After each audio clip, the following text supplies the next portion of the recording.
അധ്യായം 111 സൂറത്തുൽ ലഹബ്. ഈ അധ്യായത്തിന് സൂറത്തു തബ്ബത്ത് എന്നും സൂറത്ത് അൽ മസദ് എന്നും പേരുണ്ട്. മക്കയിൽ അവതരിച്ചത്. വചനങ്ങൾ 5. സൂറത്തു ശുഅറായിലെ 214 സൂക്തമായ വൻസിർ അശീറത്തക്കൽ അഖ്റബീൻ, നിന്റെ അടുത്ത ബന്ധുക്കൾക്ക് താക്കീത് നൽകുക എന്ന വചനം അവതരിച്ചപ്പോൾ നബി സല്ലല്ലാഹു അലൈഹി വസല്ലമ സഫാ കുന്നിൻ മുകളിൽ കയറി അടുത്ത കുടുംബങ്ങളെല്ലാം വിളിച്ചു വരുത്തി, ഞാൻ അള്ളാഹുവിന്റെ ശിക്ഷയെക്കുറിച്ച് നിങ്ങളെ താക്കീത് ചെയ്യുവാൻ അയക്കപ്പെട്ട ദൂതനാണ് എന്ന് അവരെ പൊതുവായും ഓരോരുത്തരെ പേര് വിളിച്ചും പ്രത്യേകമായും അറിയിക്കുകയുണ്ടായി. ഈ അവസരത്തിൽ തിരുമേനിയുടെ പിതൃവ്യനായ അബൂലഹബ് കൈകുടഞ്ഞ് എഴുന്നേറ്റുകൊണ്ട് ഇങ്ങനെ പറഞ്ഞു, തബ്ബൻ ലക യാ സായിറുൽ യൗം അലിഹാദാ ജമഅതന, എല്ലാ നാളുകളിലും അഥവാ കാലം മുഴുവനും നിനക്കു നാശം. ഇതിനു വേണ്ടിയാണോ ഞങ്ങളെ നീ ഒരുമിച്ച് കൂട്ടിയത്? ഇതിനെ തുടർന്ന് ഈ സൂറത്ത് അവതരിച്ചു.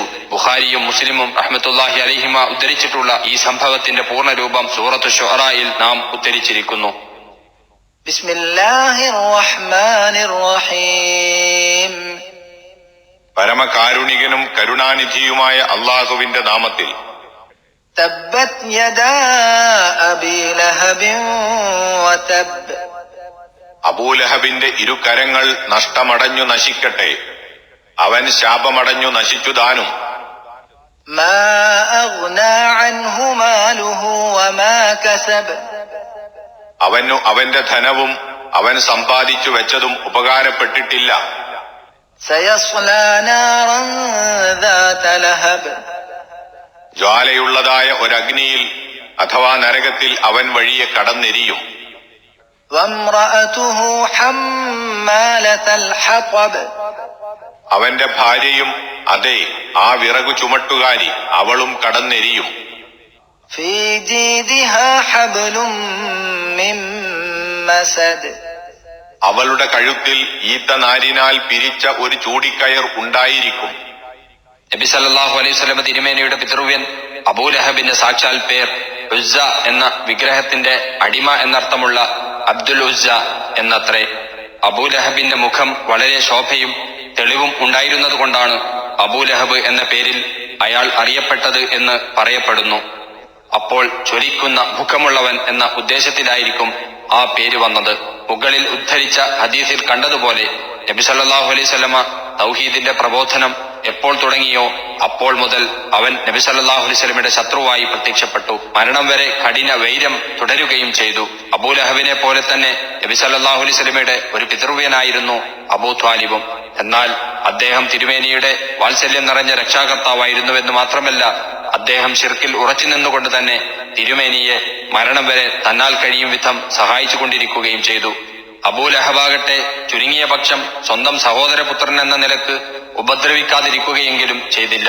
നേരെ മറിച്ച് കിട്ടിയ അവസരമെല്ലാം തിരുമേനിയെ ഉപദ്രവിക്കുവാനും അപമാനിക്കുവാനും വിനിയോഗിക്കുകയാണ് ചെയ്തത്. തിരുമേനിയും അബൂലഹബും അയൽവാസികളുമായിരുന്നു. തിരുമേനിയുടെ വാതിൽക്കൽ മലിനവസ്തുക്കൾ വലിച്ചിടുവാനാണ് ആ അയൽപക്ക ബന്ധം ആ മനുഷ്യൻ ഉപയോഗിച്ചത്. ഖുറൈശികളുടെ ഒരു നേതാവ് കൂടിയായിരുന്നതുകൊണ്ട് കൂടുതൽ ഉപദ്രവം നടത്താനുള്ള സാഹചര്യവും കഴിവും അവനുണ്ടായിരിക്കുമല്ലോ. റബീഅത്ത് ഇബ്നു അബ്ബാദ് റളിയല്ലാഹു അൻഹു പറയുകയാണ്, ഞാൻ ജാഹിലിയത്തിലായിരുന്ന അവസരത്തിൽ ദുൽമജാസ് ഉത്സവ ചന്തയിൽ വെച്ച് റസൂൽ സല്ലല്ലാഹു അലൈഹി വസല്ലമ ഇപ്രകാരം പറയുന്നത് ഞാൻ കാണുകയുണ്ടായി. ഖൂലൂ ലാ ഇലാഹ ഇല്ലല്ലാഹ് തുഫ്ലിഹൂ, അല്ലാഹു അല്ലാതെ ആരാധ്യനില്ല എന്ന് നിങ്ങൾ പറഞ്ഞുകൊള്ളുവീൻ, എന്നാൽ നിങ്ങൾക്ക് വിജയം ലഭിക്കും. ജനങ്ങൾ അദ്ദേഹത്തിന്റെ അടുക്കൽ ഒരുമിച്ച് കൂടിയിട്ടുണ്ടായിരുന്നു. മുഖപ്രകാശമുള്ളവനും കോങ്കണ്ണനും അഥവാ കണ്ണുചരിച്ചു നോക്കുന്നവനും ആയ ഒരു മനുഷ്യൻ അദ്ദേഹത്തിന്റെ പിന്നിൽ നിന്ന് ഇങ്ങനെ പറയുന്നുണ്ടായിരുന്നു, ഇന്നഹു സ്വാബിഉൻ കാദിബുൻ, ഇവൻ മതം മാറിയവനാണ്, കള്ളം പറയുന്നവനാണ്. അദ്ദേഹം പോകുന്നിടത്തെല്ലാം ഈ മനുഷ്യനും പിന്തുടർന്നുകൊണ്ടിരുന്നു. ഇയാളെപ്പറ്റി ഞാൻ ചോദിച്ചറിഞ്ഞപ്പോൾ അത് അദ്ദേഹത്തിന്റെ പിതൃവ്യൻ അബൂലഹബാണെന്ന് ആളുകൾ പറഞ്ഞു. അഹ്മദ് തൊബറാനി. ഇസ്ലാമിൽ വിശ്വസിച്ചില്ലെങ്കിൽ പോലും പല നിലക്കും നബി സല്ലല്ലാഹു അലൈഹി വസല്ലമയെ സഹായിക്കേണ്ടിയിരുന്ന അബൂലഹബ് ഇത്രയും നീചവും നികൃഷ്ടവുമായ പെരുമാറ്റം നബി സല്ലല്ലാഹു അലൈഹി വസല്ലമയോടും ഇസ്ലാമിനോടും സ്വീകരിച്ചതുകൊണ്ടായിരിക്കാം അവന്റെ പേരെടുത്തു പറഞ്ഞ് തുറന്ന ഭാഷയിൽ തന്നെ അള്ളാഹു അവനെ ശപിച്ചാക്ഷേപിച്ചത്. ഇതിനേക്കാൾ കടുത്ത ഭാഷയിൽ ചില കഠിന മുശ്രിക്കുകളെ പറ്റി ഖുർആനിൽ പ്രസ്താവിച്ചു കാണാം. പക്ഷേ അവരുടെയൊന്നും പേരെടുത്തു പറയാറില്ല.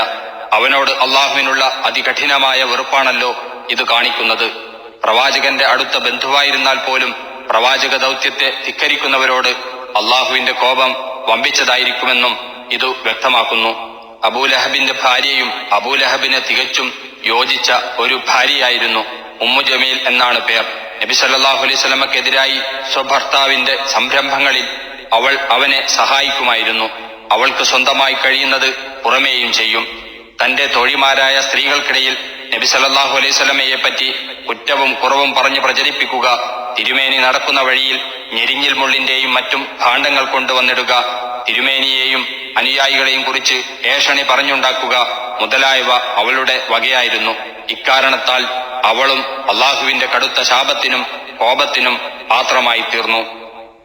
രണ്ടുപേർക്കും ഇഹത്തിലും പരത്തിലും നാശമാണുള്ളതെന്നും അവരെ കൊണ്ടുള്ള ശല്യത്തെക്കുറിച്ച് വിലപിക്കേണ്ടതില്ലെന്നും നബി സല്ലല്ലാഹു അലൈഹി വസല്ലമക്ക് ഒരു സന്തോഷവാർത്തയും ഈ അധ്യായത്തിൽ അടങ്ങിയിരിക്കുന്നു. രണ്ടുപേരും ജീവിച്ചിരിക്കെ തന്നെയാണ് ഈ സൂറത്തിന്റെ അവതരണം. വിവരം അറിഞ്ഞ് ഉമ്മു ജമീൽ രോഷാകുലിയായിക്കൊണ്ട് നബി സല്ലല്ലാഹു അലൈഹി വസല്ലമ പള്ളിയിലിരിക്കുമ്പോൾ അവിടെ ചെന്ന് അസഭ്യം പറഞ്ഞതായി നിവേദനങ്ങൾ വന്നിട്ടുണ്ട്. നബി സല്ലല്ലാഹു അലൈഹി വസല്ലമ സഫായിൽ വെച്ച് കുടുംബാംഗങ്ങളെ താക്കീത് ചെയ്തപ്പോൾ അബൂലഹബ് തബ്ബല്ലക, നിനക്ക് നാശം എന്ന് പറയുകയുണ്ടായല്ലോ.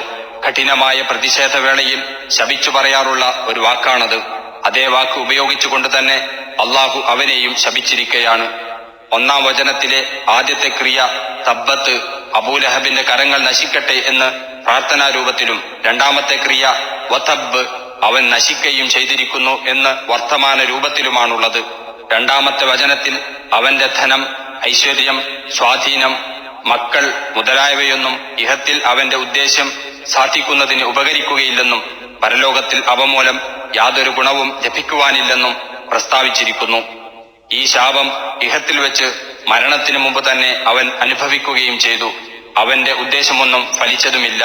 അവന്റെ മകൻ ഉത്ബത്ത് ഷാമിലേക്കുള്ള യാത്രയിൽ സിംഹത്തിന് ഇരയായി. അവന് അദസത്ത് എന്ന് പറയപ്പെടുന്ന പ്രമേഹക്കുരു പോലെയോ വസൂരി പോലെയോ ഉള്ള ഒരു രോഗം പിടിപെട്ടു. ദുർഗന്ധം നിമിത്തം ജനങ്ങൾ അടുക്കാതായി. ശവസംസ്കാരത്തിനു പോലും ആളെ കിട്ടാതെ കൂലിക്കാരാണത് എങ്ങനെയോ എടുത്തുമറച്ചത്. ബദർ യുദ്ധം കഴിഞ്ഞ് അല്പ ദിവസങ്ങൾക്ക് ശേഷമായിരുന്നു അത്. താൻ ഒരു ഖുറൈശി നേതാവായിരുന്നിട്ടും ഭീരുത്വവും പിശുക്കും കാരണമായി ബദറിൽ അവൻ പങ്കെടുത്തിരുന്നില്ല. പകരം തനിക്ക് കടക്കാരനായിരുന്ന ഒരാളെ അയക്കുകയാണ് ചെയ്തത്. ചുരുക്കത്തിൽ അവന്റെ ധനവും അവൻ സമ്പാദിച്ചു വെച്ചതുമെല്ലാം തന്നെ അവന് ഇവിടെ ഉപകരിച്ചില്ല. പരലോകത്തിലാകട്ടെ 3-ാം വചനത്തിൽ അള്ളാഹു പറഞ്ഞതുപോലെ ജ്വലിച്ചു പ്രകാശിക്കുന്ന ആ മുഖം കത്തിച്ചൊലിക്കുന്ന നരകത്തിൽ കടന്ന് എരിയുകയും ചെയ്യും. അതിൽ സംശയവും ഇല്ല. അബൂലഹബിനെ തുടർന്ന് അവനെ അനുകരിച്ചിരുന്ന അവന്റെ ഭാര്യയെയും ശാപത്തിൽ അവനോടൊപ്പം അള്ളാഹു പങ്കുചേർത്തിരിക്കുന്നു. വിറക് ചുമട്ടുകാരി ഹമ്മാലത്തുൽ ഹതബ് എന്ന് വിശേഷിപ്പിച്ച് അവളെ നിന്ദിക്കുകയും ചെയ്തിരിക്കുന്നു.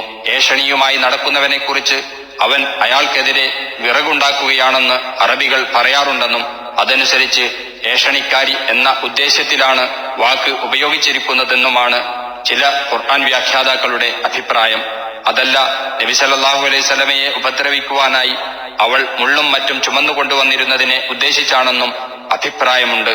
അവളുടെ കഴുത്തിൽ ഒരു പിരിച്ച ചൂടിക്കയറുണ്ടായിരിക്കും. ഫീ ജീദിഹ ഹബിലും മിൻ മസദ് എന്ന വാക്യവും ഇതുപോലെ അവളുടെ നേർക്ക് അള്ളാഹുവിനുള്ള വെറുപ്പിന്റെ കാഠിന്യം പ്രകടമാക്കുന്നു. വിറകു ചുമക്കൽ ഏത് അർത്ഥത്തിലായാലും ആ വിറകു ചുമട്ടുകാരൻ അതിന് തക്ക കയറും കൊണ്ട് നടക്കുമല്ലോ. നരകത്തിൽ വെച്ചുള്ള അവളുടെ സ്ഥിതി വിവരിച്ചതാണത് എന്നാണ് പല മഹാന്മാരും പറയുന്നത്.